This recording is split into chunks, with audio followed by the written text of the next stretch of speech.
Welcome to Behind the Paranormal with Paul and Ben Eno.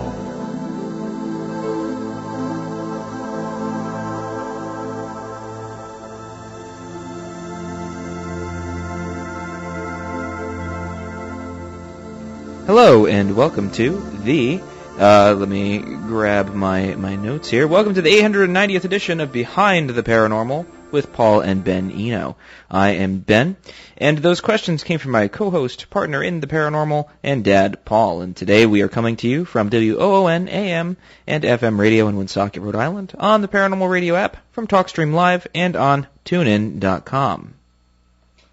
Today we bring you a new guest on a historical yet still hot topic. If you'd like to join us on the air, call 401-766-1240 from anywhere or email Paul at behindtheparanormal.com. John Fraser is currently a member of the spontaneous... What? Huh. Okay. Is something wrong with the mic? No. Well, kinda. But please, keep talking. All right. Well, okay. Well, anyway, John Fraser, currently a member of the Spontaneous Cases Committee and the Council for the Society for Psychical Research. He has previously been Vice Chair of Investigations for the Ghost Club, founded in 1862. The SPR and the Ghost Club, by the way, are two of the oldest and most prestigious organizations in this field, headquartered in London. John joined the Association for the Scientific Study of Anomalous Phenomena in its founding year. He is the author of Ghost Hunting, A Survivor's Guide, 2010, and Poltergeist, A New Investigation into Destructive Haunting, August 2020. So it's a new book, and that will be the subject of our discussion today. John has written articles for the Fortean Times and other magazines. He lives in Croydon, it's a borough of London in the UK. So, John Fraser, welcome to Behind the Paranormal. It's a pleasure to be here. All right. Okay, go ahead, Ben. Yes. So let's just hop right into the meat and potatoes, if you will. So, what is the usual definition of a poltergeist, and is that definition good enough in your opinion? Well, the usual definition of a poltergeist is a direct translation from German, a noisy ghost. I kind of think it differentiates too much between normal ghosts. People say, oh, I've got a poltergeist, or I've got a ghost. And what my book tries to say, and what I think, is they're probably different symptoms of the same thing. So as far as it goes, it's okay. But one would hope in the last 150 years we can probably fine-tune that definition a little bit better. Okay. So I guess the next obvious question would be, in your opinion, how can we fine-tune it? What's kind of the first step? The first step is to try to define what we're talking about when we talk about poltergeists and ghosts and other aspects of the paranormal. Because the more you look at it, the more there seems to be that there might just be one type of paranormal phenomena. I'll give you an example. About 30 years ago, Tony Cornell, a colleague of mine at the Society for Psychical Research, wrote another book on poltergeists. And far more encyclopedic than mine. Mine's meant to be read. His is probably meant to be studied. Now, his book took 500 cases and noted that about 30% of them also had visual phenomena, and a separate 30% also had audio phenomena, sort of things that would kind of relate to traditional hauntings. So a lot of people kind of say, this house is haunted, or I've got a poltergeist. There seems to be a strong argument for saying they are just the same thing taking on different dimensions.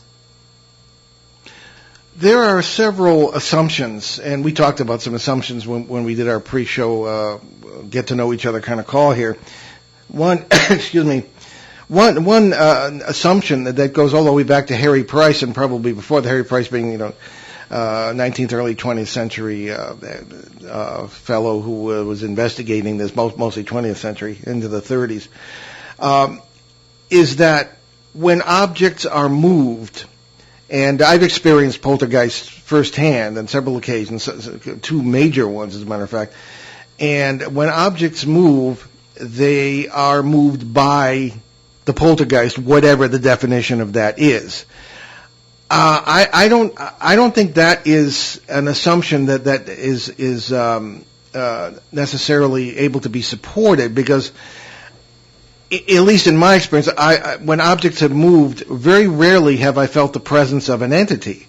Is it possible that I'm wrong? Of course, it's always possible, sometimes probable, but also that simply energies coming back and forth between whether you want to say parallel worlds or wherever or whenever these things are coming from, is actually moving the objects, because this implies the quantum physics idea that if there are parallel worlds, some of them would have different laws of physics. And a refrigerator, for example, which I experienced with a bunch of police officers and firefighters in 1974, floating, would have been because of an overwash from a world where the laws of physics were different. Maybe the thing was weightless. That sort of thing that allows the poltergeist to come and go, whatever it may be, and that the entity itself, if it is an entity, is not directly moving the objects, at least not in every occasion. I know that's a long question, but what say you on the idea that maybe these are that RSPK, recurrent spontaneous psychokinesis, is not necessarily caused directly by an entity or by the agent of the energy that is manifesting? And I'm really messing this up because it's very complicated. That's okay. It is a very complicated. It's a very complicated area. And I probably shouldn't just answer you by saying yes, but I probably will start by saying yes. I think you might have cracked the way forward. I'll give you two examples.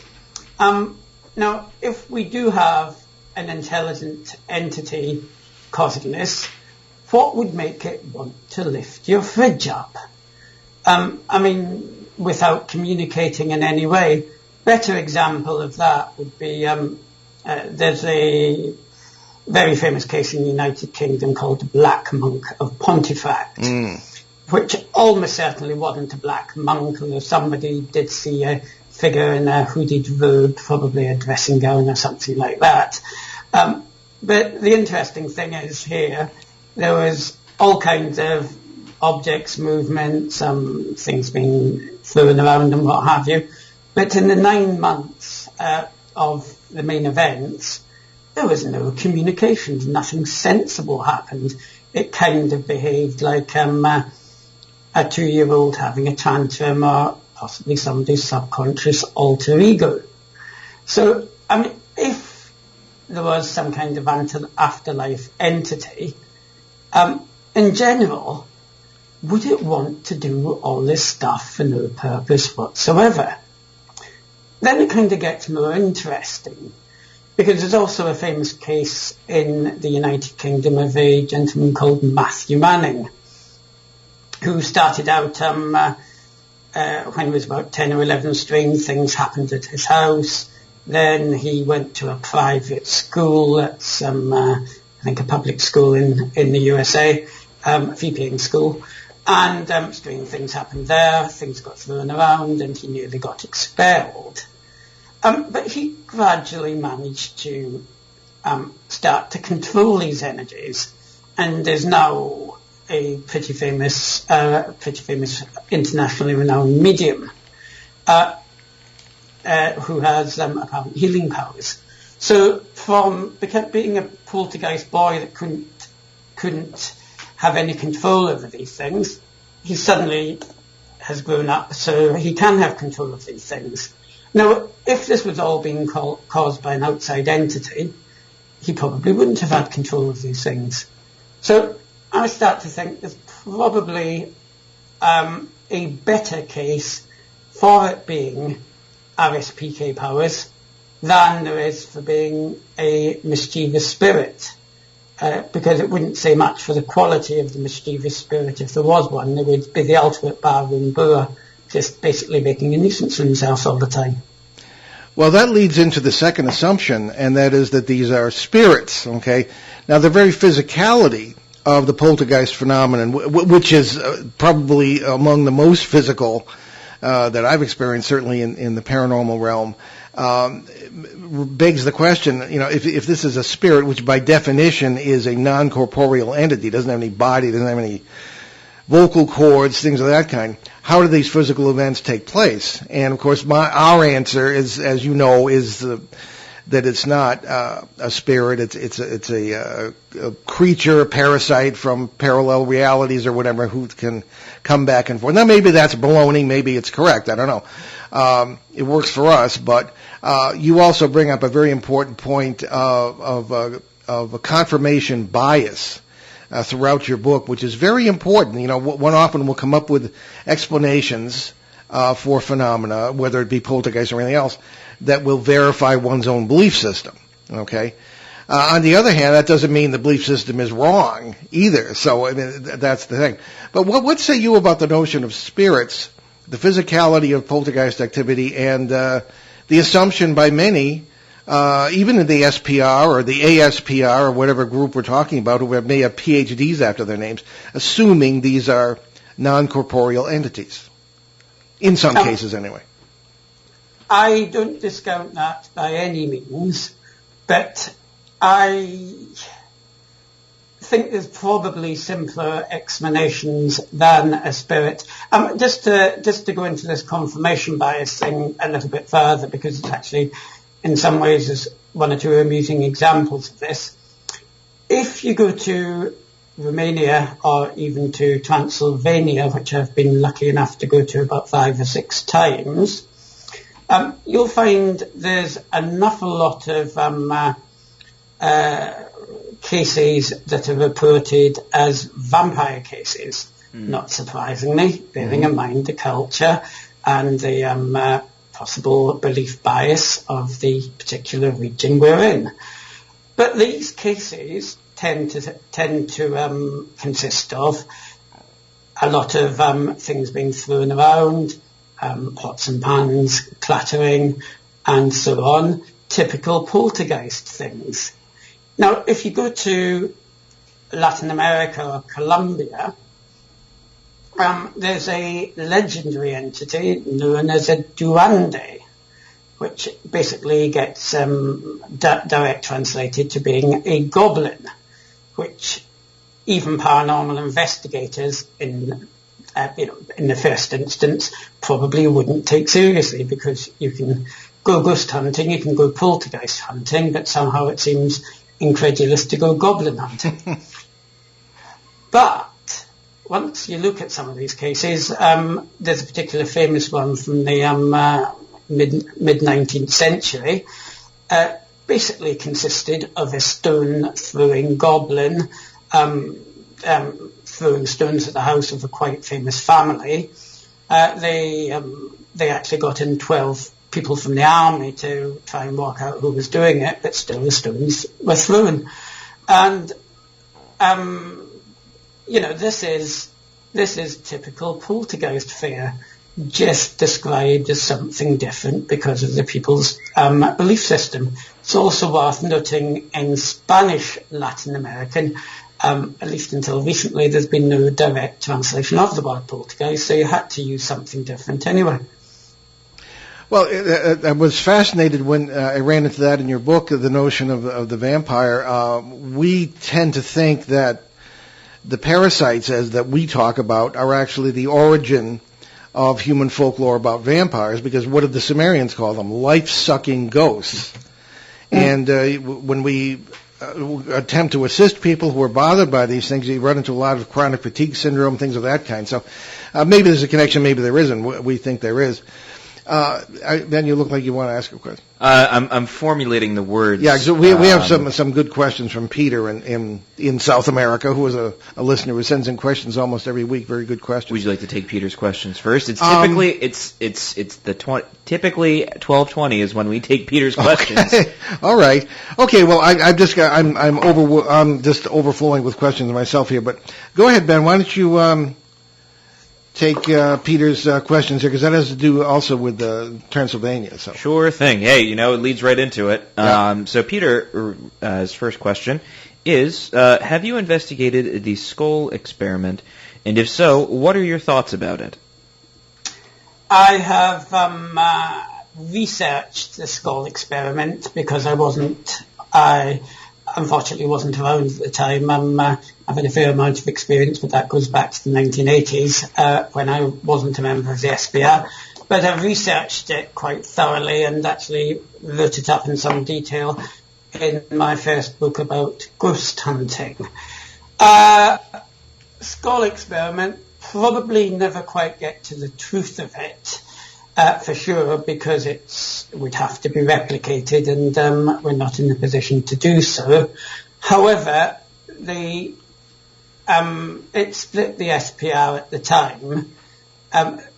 Now, Montague Keane and two of his colleagues basically went into a series of medium experiments in this little village in Norfolk called Skull, and came out with some very interesting phenomena, which the SPR wrote a very large report about.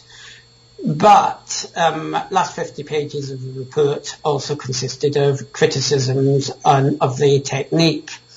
Now, if you're going to investigate a medium, be they genuine or otherwise, the first thing I would say is don't do it in the medium's house, because you've already lost an element of control. Second thing I'd say is don't do it in the medium's house in pitch darkness.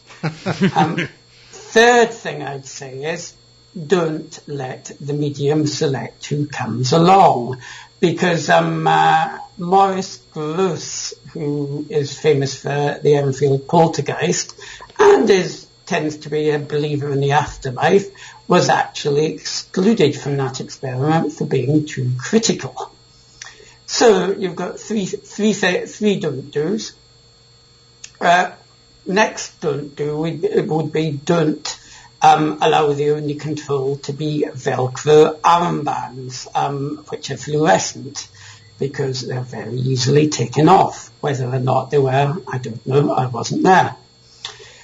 So you get a lot of phenomena happening, approach appearing, but without at least 4 very important controls.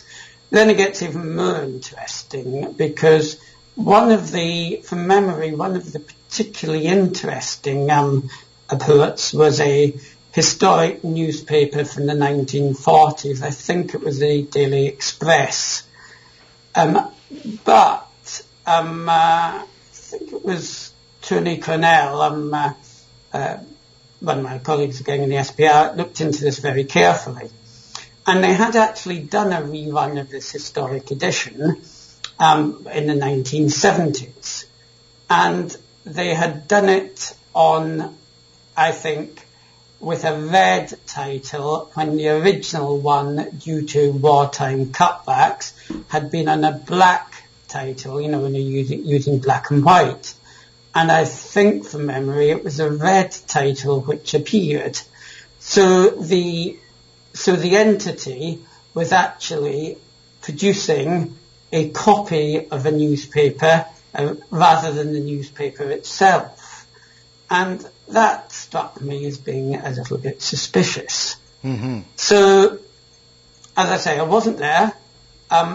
Some of my former colleagues, unfortunately, they've all passed on now, so they can't add anything to it, were very convinced.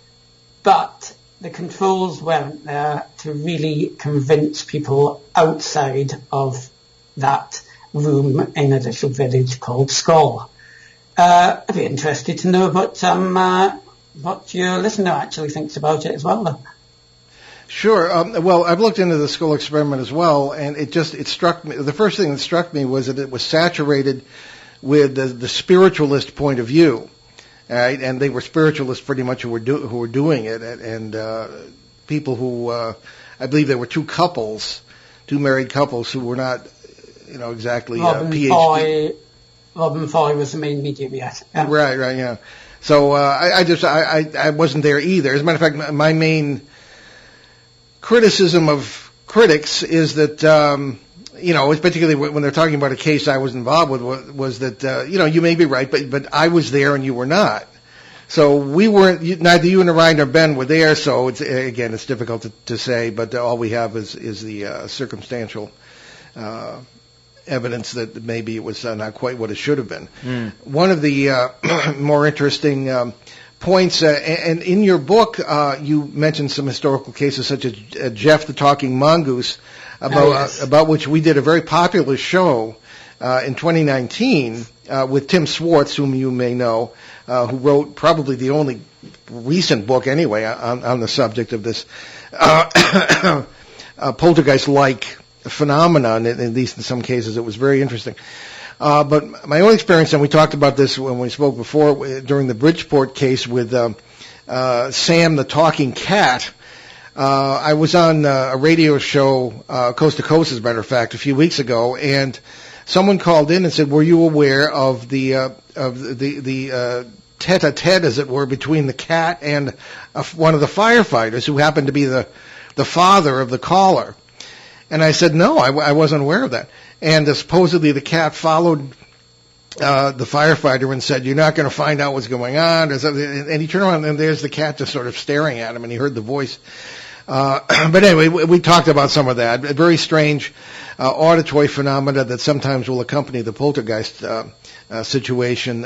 Can you give some examples of things like Jeff the Talking Mongoose or animals? There's actually one more question from our Oh, there is. Okay. Yes. Well, we'll belay that for a moment. Where we can talk about vampires. Well, let's take Peter's final question here. In the ever-growing career field in Romania of vampire hunting, I understand you have made several trips to Romania. What interesting information or experiences resulted from this? They, strictly speaking, weren't paranormal research trips. I actually went with the Ghost Club initially to investigate the truth behind the Vlad tips and Dracula sort of tourist scene more than anything else. Though through doing so through a very interesting organisation called the Transylvanian Society of Dracula, which unfortunately is no more.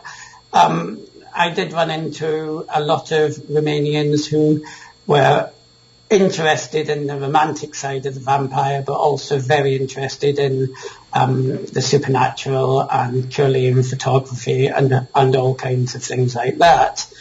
And so I picked up the views of Eastern Europeans through basically going on a very kitsch but very, very interesting Dracula tour, and actually encouraged us to do so for a couple of years. I was actually helping to organise Dracula tours from this country and sending people to Romania to visit the Count. There we are. Well, why don't we take our mid-show break and we can return to the vampire scene when we come back. You're listening to Behind the Paranormal with Paul and Ben Eno on WOON 1240 AM and 99.5 FM in New England's beautiful Blackstone River Valley. We'll be right back with our great guest on the subject of poltergeist, John Fraser. So stick with us.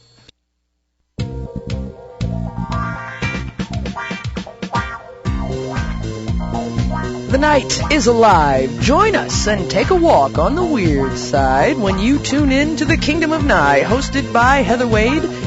The finest in late night talk. Listen live free weeknights starting at 9 p.m. Pacific time at thekingdomofnye.com, talkstreamlive.com, and the Paranormal Radio app. Wanna take a ride? Local and live at 99.5 FM. And welcome back to Behind the Paranormal. It's WOON 1240 AM and FM in New England's beautiful Blackstone River Valley. Let's get back to John Fraser. and the subject of poltergeists, which has wandered rather significantly into the realm of vampires. So. Well, I mean, arguably, it could be the same thing. What was it? The Mesopotamians basically referred to vampires as life-sucking ghosts. Sure. So, I mean, it's related, I'd say. Well, I don't know if John is aware, but maybe he can comment on this. The New England, particularly Rhode Island, Connecticut, have a tradition of vampire lore. It's probably not more of a tradition. It's less a tradition than it is a series of incidents that occurred from before the American Revolution up until about 1895, which historically is yesterday. So one example from early 1890s was the Mercy Brown incident in Exeter, Rhode Island, not far from here, and it seemed as though Eastern European beliefs, such as one would encounter in Romania, were in play.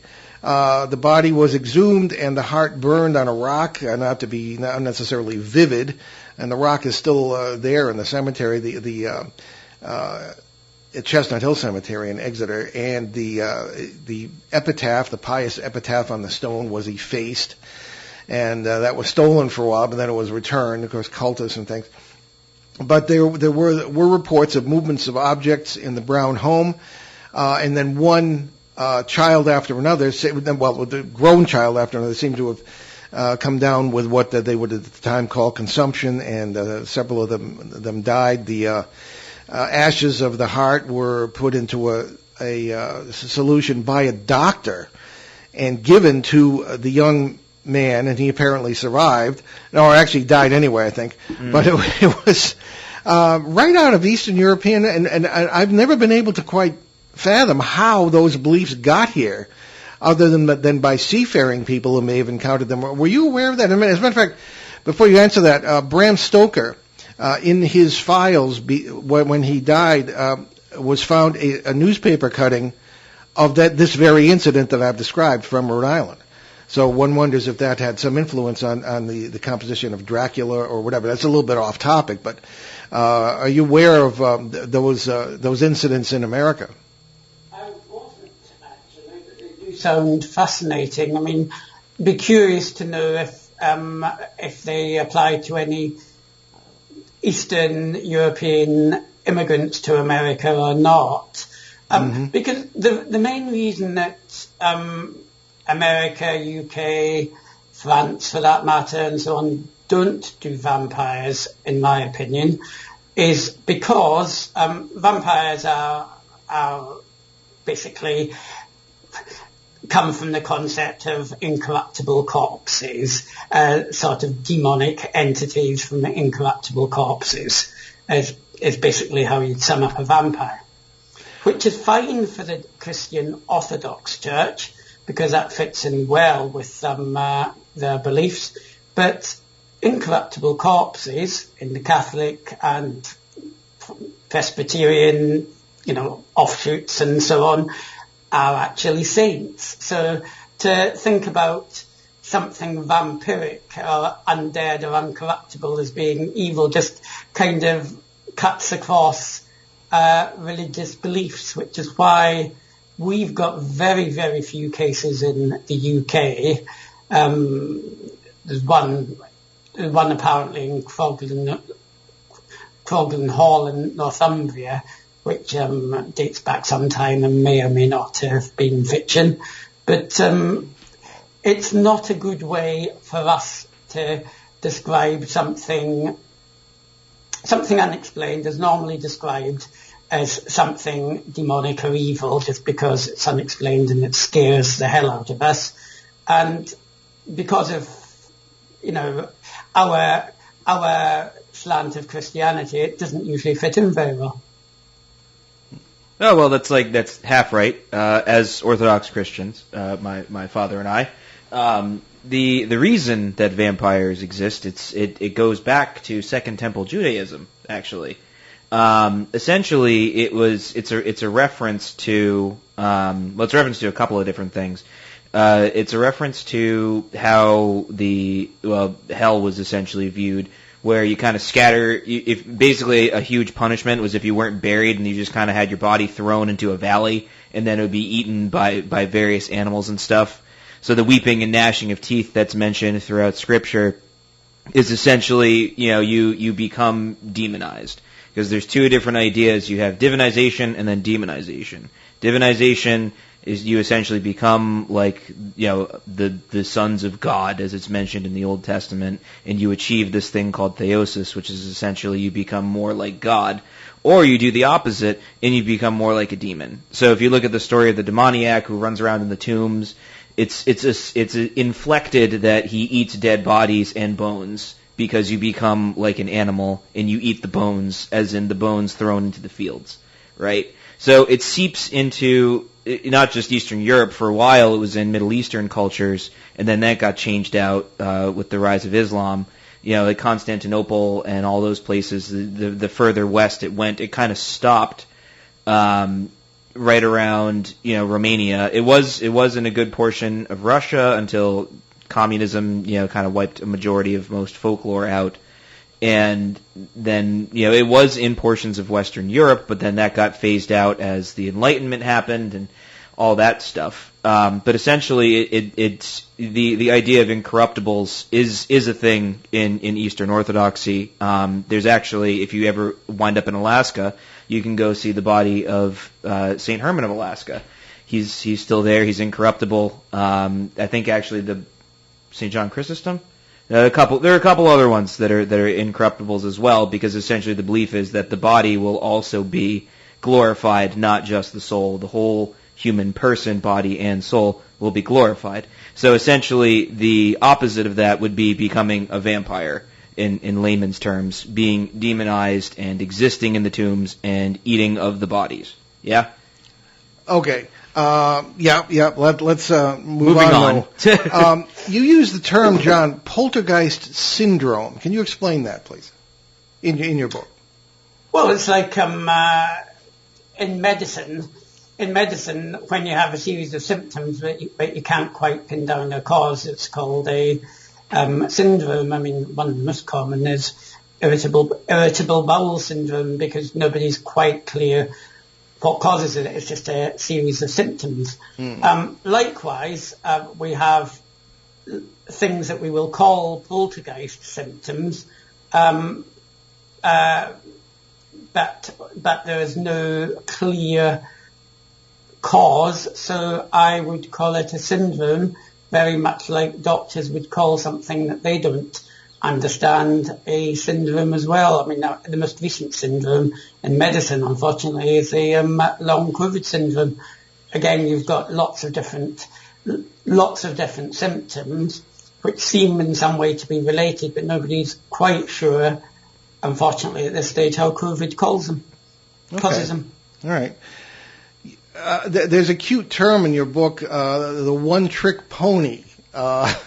Poltergeist. Could you talk about some cases where it sort of comes and goes, or that doesn't hang around, or one-trick pony sort of description?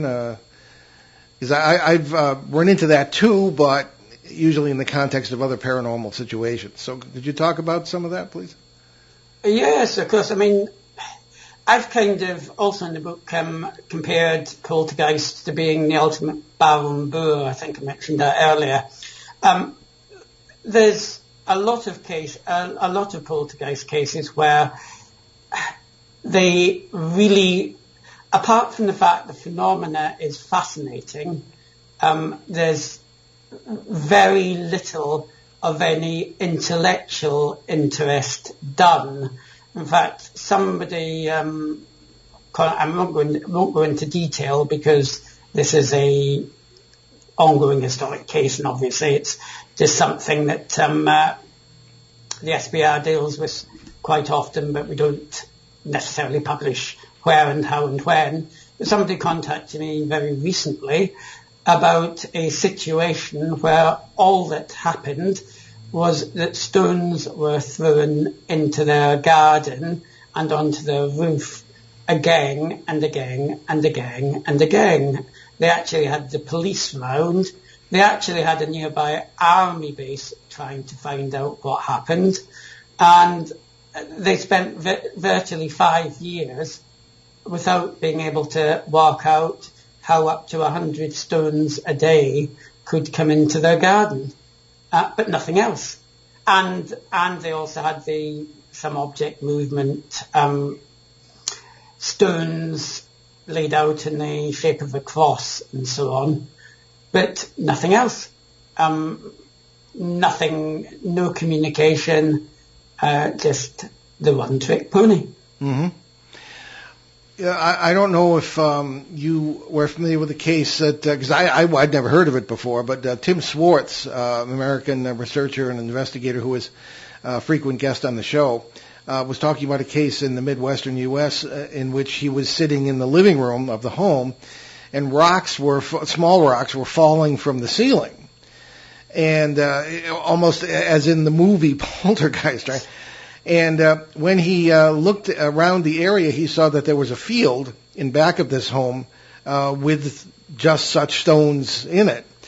And he took a marker and he marked an X on one of the stones that had fallen from the ceiling, threw it out in the field, and within a short time, that very rock fell from the ceiling again. So what would be your interpretation of that sort of thing?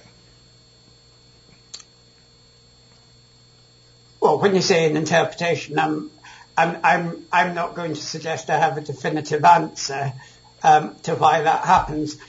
I mean, I tend to think it is some kind of subconscious power, but against that, there are cases where there is a certain amount of apparent intelligence.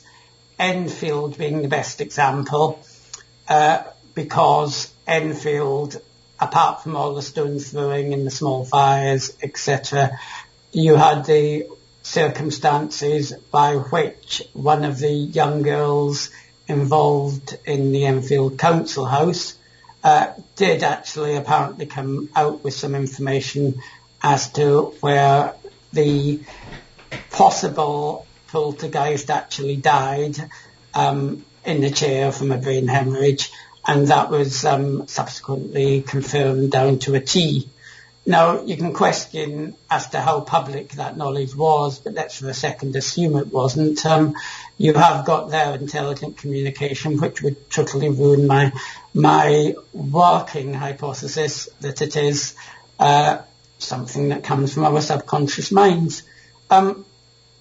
So I'm not sure, but there's not a lot of cases where there is much intelligent communication. So that's why I'm tending to go in this direction, at least at the moment. Sure. One of the interesting notions that came out of Tibetan Buddhism is the tulpa, or the thought form sort of thing. And there have been, much has been made of cases, I'm thinking of one in Canada in the 70s, where some students decided to literally create a spirit, quote unquote, that they could communicate with, and that was actually photographed, things of this kind. And the implication being that the power of their minds or subconscious had created this. There is some interpretation of poltergeist as being something like that. The common parapsychological interpretation that I'm familiar with is that the agent, in the case of a prepubescent child or something such as Marcy in the Bridgeport case of '74, or many cases like that, are actually the origins of the poltergeist. Do you think it's possible that some poltergeists are thought forms? All poltergeists are thought? I mean, what say you on that subject? Well, I think whatever poltergeists are, they're probably one thing. I don't think you'd have poltergeist A, poltergeist B, poltergeist C. It starts to get. Agreed. It's from any scientific point of view, having three separate theories for something really weird and unusual isn't the best place to start. Well, I think thought forms are very, very similar to what we would term RSPK. Certainly with the Philip experiment, they managed to trigger off they managed to trigger off phenomena by thinking up a non-existent entity called Philip. That was in the UK, I believe, right? No, it was actually in America. Oh, was it? Okay. It was a. I thought you were talking about the same case when you said the Canadian students. Yeah. It was a chap. I've forgotten his name, but he was based in the UK. Then he went to Canada, and basically invented a ghost. Had lots of sittings. He was actually trying to invent a ghost. He didn't get any visual phenomena, but what he did get was objects being moved, tables being moved, and so on.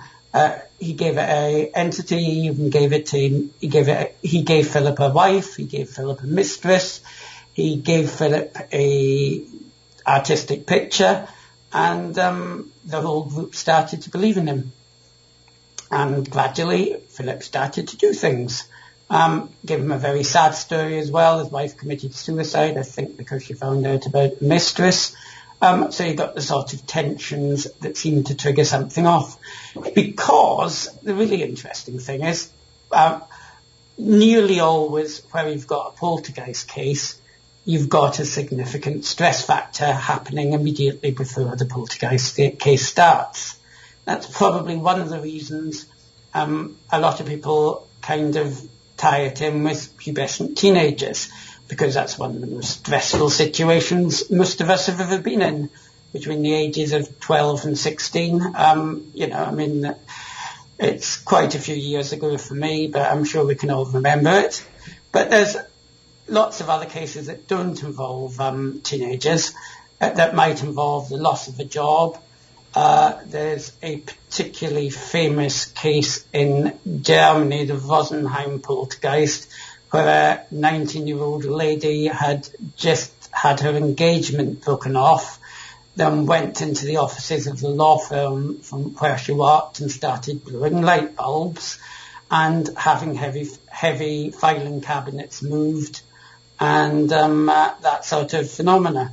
So there seems to be a stress factor involved, and if there is a stress factor involved, it kind of convinces me that there's a reasonably good chance it's from within us.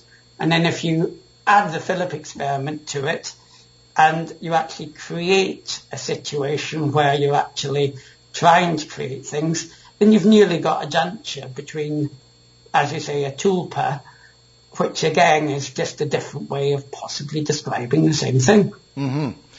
Now, you also have a very good discussion in the book about the possibility that poltergeist phenomena are far more common than we would ordinarily think, because people simply don't report it or don't know what to report, or it isn't that bad. Now, we've run into this, the poltergeist phenomena, as it were, as in the movement of objects, in the periphery of a number of other sorts of cases. So I guess the question would be, do you think that, or have you heard more reports, as we have, that in the stress of the last 2 years, particularly given the pandemic, with people stuck in their homes, things of this kind, and I guess a lot of that's still going on in the UK, that I have relatives there that are complaining about it, that poltergeist phenomena in some form has increased?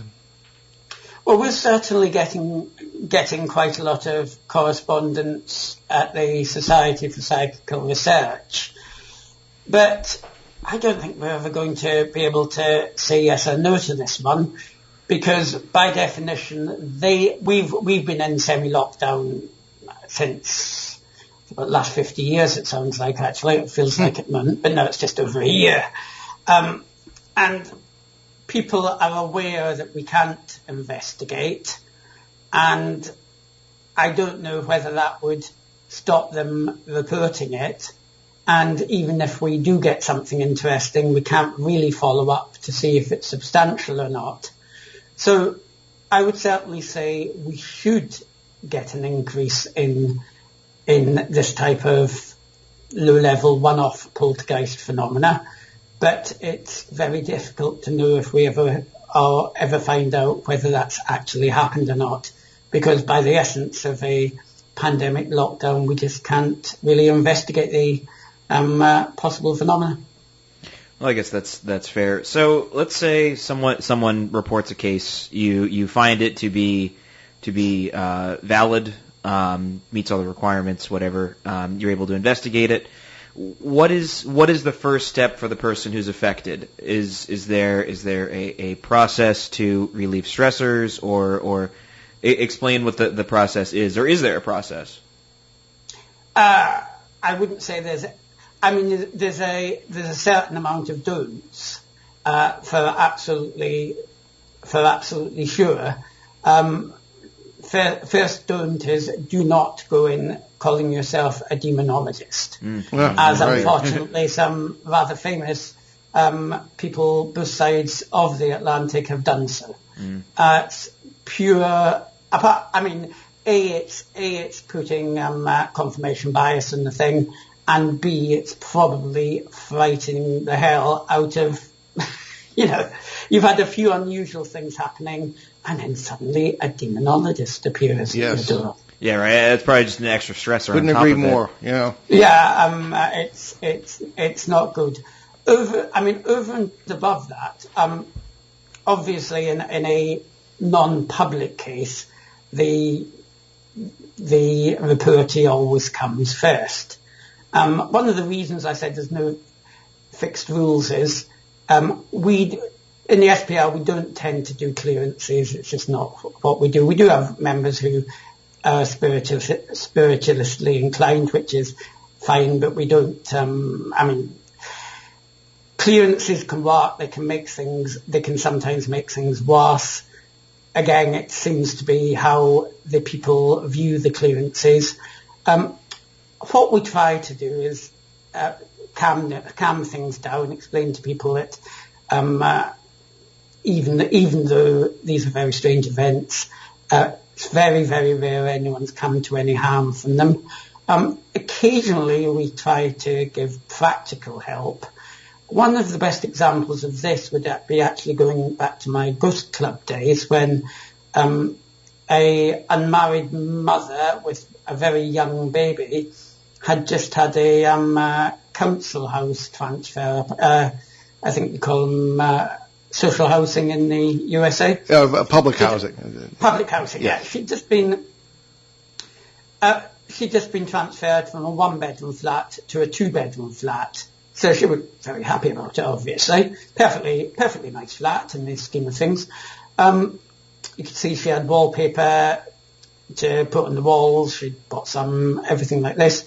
And she had this strange sensation about being stalked by this tall, dark man who had pushed her in the bathroom and various other things, and had even had the impression of having laid in her bed, imprints in the mattress and so on. And now there was obviously no motive for her to make this up. She wasn't after publicity or anything like this. So we did actually take in mediums to just kind of assess the situation without telling them the background, and they did actually point out the particular places where the man tend to stand, his approximate height, the approximate age that she'd identified him as, and so on, which was quite impressive. But the key thing here was, rather than do any clearances or what have you, we dusted down the very impressive-looking Ghost Club founded 1862 notepaper. We wrote to her counsel explaining that she was absolutely convinced of the situation and it wasn't doing her mental health any good. And she managed to get her MP on board, as Member of Parliament on board as well. Mm-hmm. And between the Ghost Club and the Member of Parliament, we managed to get her another transfer across the road to a very similar house. So that's why I say there's no rules. But the only rule is that the only set in stone rule is that the reportee comes before the investigation. After that, if you can collect any good information to prove or disprove the situation, that's a bonus. All right. Can you tell us about your books, your website, anywhere people can find out more or get the books? Get the books on Amazon and every other good bookseller. You can. I don't have a personal website. If you're interested in the Society for Psychical Research, it's if you look up spr.ac.uk. It's a very interesting organisation. It's got a little bit about me and people of interest, amongst others. But the book is very easy to obtain. If you Google Poltergeist, a new investigation into destructive haunting, a nice long book title, John Fraser, you will get numerous sources by which you can buy it. I'm on Twitter, and can be contacted if you want to contact me. I think my tag name is Ghost Fraser, GhostFraser, and but I'm not difficult to track down, unlike the truth of poltergeists. Very good. John, thank you so much. I think we've only scratched the surface. We'd like to have you back and then maybe talk about our Peter Pan theory that we use in cases of this kind. And we'll send you some information on the New England cases of the vampires. So thank you. Thank you so much. It's been a great pleasure. And we'll get to our announcements now, Ben, if we can here. Indeed. Hey, we'll do what we can, I suppose. So our fifth neighborhood meeting in what we refer to as the Pennsylvania Triangle or the Du Bois Triangle will take place via Zoom on Saturday, May 8th, and that's at 3 p.m. There will be a brief presentations by us and by our colleagues who are all in the group investigating this case, especially since 2016. Also, there will be a guest appearance by two local cryptid experts. It's free, but there will be a chance to donate to a specific charity. We'd like to limit participation in this to people who live in Clearfield County, or at least in Pennsylvania. But if you have a special interest or feel you have something to contribute to the discussion of this Flap area case, please contact my dad. That's Paul at BehindTheParanormal.com. Yeah, we're working on our new book, Behind the Paranormal 3 Uneasy Skies. Also contributing will be several of our colleagues, including Valerie LaFaso, and several others, Alexander Petikoff and Shane Searway. The book will also contain our best interviews over the years with the greatest minds and researchers in the UFO field, as well as some of our own experiences. I'll look for the book released late this year or early next. And Ben, what do we... Yes, so you can check out our current books along with those of our other co-hosts on our show website. That's BehindTheParanormal.com, where you can also find out more about the show, our many cases over the years, public appearances, and how to book us, along with some of our 900-plus free recorded shows from our 12-plus years on the air, including our 4.5-year run on CBS Radio, and all sorts of other goodies on there as well. And also on that site, please check out our charity page. We have a number of charities we've adopted whose organizers and operators we know personally, and we know that the money goes where it should. Hope for Hilldale Cemetery in Haverhill, Massachusetts, USA Cares, Canadian Veterans Advocacy, Helping Haiti's Orphans, Youth Mentoring Connection in Los Angeles, Crohn's and Colitis Foundation of America, and the Sisterhood of Ground Zero, along with the Milk Fund here in Northern Rhode Island. So what do we have coming up next week, Ben? So next week we have kind of a fun little show. That's April 18th. We'll have a long-awaited open line show with Rick Eno sitting in for Shane Searway, and our usual open line guest co-host, and you can get your questions to Paul at BehindTheParanormal.com. And we'll leave you today with an uplifting thought from my very favorite saint, Julian of Norwich, from 14th century England. Truth sees God, and wisdom contemplates God, and from these two come a third, a holy and wonderful delight in God, who is love. I'm Paul Eno. And I'm Ben, and thanks for joining us on our great cosmic journey, and we shall see you next time on Behind the Paranormal. Return to this radio frequency 167 hours from now for another edition of Behind the Paranormal with Paul and Ben Eno.